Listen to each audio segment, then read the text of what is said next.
दिवाळीचं गोड खाऊन कंटाळा आला असेल तर ही राजस्थानी दही मिरचीची रेसिपी नक्की ट्राय करा। चांगली झणझणीत होते आणि तोंडाला चव आणणारी रेसिपी आहे आणि बनवायला तितकीच सोपी असते। माझ्या मैत्रिणीने गावावरून मला मिरच्या आणून दिल्या होत्या।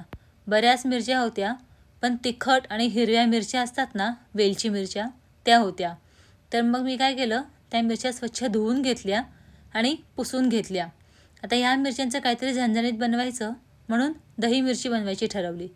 तर मिरच्या छान पुसून झाल्यानंतर त्याचे हातानेच तुकडे करून घ्यायचे, 2-2 3-3 तुकडे करून घ्यायचे। ही जी झणझणीत मिरची तयार होते दही मिरची, ती तुम्ही फ्रीजमध्ये अगदी 8 दिवस पण ठेवून खाऊ शकता। तर आता काय करायचं, ह्याचे मी 2-2 3-3 छान तुकडे करून घेते। हातानेच तुकडे करून घेते, चिरत वगैरे बसायची गरज पडत नाही। आणि मग हे जे आहे मिरची ती मी खलबत्त्यातून कुटून घेणार आहे। तुम्हाला वेळ नसेल तर मिक्सरमधूनही काढून घेऊ शकता। आता इथे मी कट करून घेतलेली आहे मिरची। तर आता माझ्याकडे छोटा खलबत्ता आहे म्हणून मला ते 2 ते 3 वेळेला कुटून काढावी लागेल, पण ती खलबत्त्यात कुटलेली मिरचीच खूप छान लागते, म्हणजे एक वेगळीच टेस्ट येते। पण वेळ नसेल तर तुम्ही मिक्सरमधून मिक्सर बंद चालू करून असं छान थोडंसं जाडसर अशी वाटून घ्यायची। इथे मी घेतलेली आहे ना, अशा पद्धतीने। हे फार जास्त अशी पेस्ट तयार करून नाही घ्यायची। आता काय करायचं, दही। आता दही इथे मी पावशेर दही घेतलेलं आहे, पावशेर मिरचीलाच पावशेर दही घेतलेलं आहे।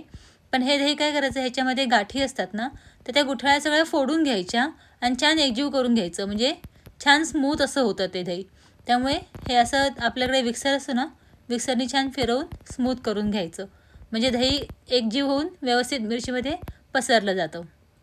आता दही इथे फेटून झाल्यानंतर मग एका पॅनमध्ये साधारण मी 6 मोठे चमचे तेल घेतलेलं आहे। तेल इथे जास्त लागतं।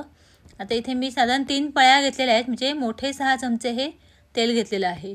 तेल छान कडकडीत गरम होऊ द्यायचं। गरम झाल्यानंतर 1 मोठा चमचा इथे मोहरी घातलेली आहे। नंतर 1 मोठा चमचा इथे आपल्याला जिरं घालून घ्यायचं आहे आणि 1 मोठा चमचा बडीशेप घालून घ्यायची आहे। बडीशेप अगदी आवर्जून घाला, खूप छान लागते दही मिरचीमध्ये आणि छान असा म्हणजे खरपूसपणा येतो दही मिरचीला बडीशेपमुळे, एक वेगळाच छान असा स्वाद येतो। आता हे छान परतून झालं आणि तडतडलं की मग ह्याच्यामध्ये कुटलेली मिरची घालून घ्यायची। कुटलेली मिरची घालून झाली की मग ह्याच्यामध्ये छान असं तेलामध्ये एकजीव करून सगळे पदार्थ एकत्र करून घ्यायचे। 1-2 मिनटं छान असं फिरवून घ्यायचं। असं छान व्यवस्थित फिरवून झाल्यानंतर मग मसाले घालून घ्यायचे। मसाल्यांमध्ये आपल्याला फक्त ह्याच्यामध्ये हळद घालायची आहे। मी अर्धा चमचा हळद घातलेली आहे। नंतर अर्धा चमचा बॅडगी मिरची पावडर, म्हणजे कलरची मिरची पावडर आहे ही, आणि 1 मोठा चमचा धनेपूड घालून चवीप्रमाणे ह्याच्यामध्ये मीठ घालून घेतलेलं आहे। आता हे छान व्यवस्थित परतून घ्यायचं पुन्हा एकदा। सगळं छान मसाले ह्याच्यामध्ये एकजीव झाले पाहिजेत। इथे लाल तिखट बिलकुलही घालायचं नाही, थोडंसं कलरपुरतं बॅडगी मिरची मसाला घालायचा, कारण की लाल मिरची घातली तर खूप जास्त तिखट होईल, मिरची ऑलरेडीच आपली तिखट आहे। आता छान व्यवस्थित हे सगळं परतून घ्यायचं, 1-2 ते 3 मिनटं तरी छान परतून घ्यायचं। परतून झाल्यानंतर मग ह्याच्यावरती दही घालून घ्यायचं, जे आपण फेटलेलं आहे ना ते, आणि मग ते घालून झाल्यानंतर पुन्हा छान व्यवस्थित परतून घ्यायचं आहे आपल्याला। ह्याच्यामध्ये पाणी बिलकुलही घालायचं नाही, मी ते बिलकुलही पाणी घातलेलं नाही आहे। आता दही घालून झाल्यानंतर छान व्यवस्थित सगळ्या बाजूने परतून घ्यायचं। दही मिरची तयार होते, एक साधारण 3 ते 4 मिनटं हे असंच हलवून छान परतून घ्यायचं। खूप छान अशी दही मिरची तयार होते, भाकरीबरोबर खायला अगदी अप्रतिम लागते। तुम्ही पोळीबरोबरही खाऊ शकता आणि वरण भाताबरोबरही खाऊ शकता, खूप सुंदर अशी तयार होते। तुम्हीही एकदा नक्की अशी दही मिरची घरी तयार करून बघा। तुम्हाला रेसिपी कशी वाटली मला कमेंट बॉक्समध्ये नक्की सांगा। तुमची एक कमेंट आली की मला खूप छान वाटतं, नवनवीन रेसिपीज बनवाव्या अशा वाटतात। आणि माझ्या रेसिपीज ज्या मी माझ्या चॅनलवरती अपलोड करते ना, त्या खूप साध्या आणि सिंपल रेसिपीज असतात, ज्या तुम्ही सहज बनवू शकता।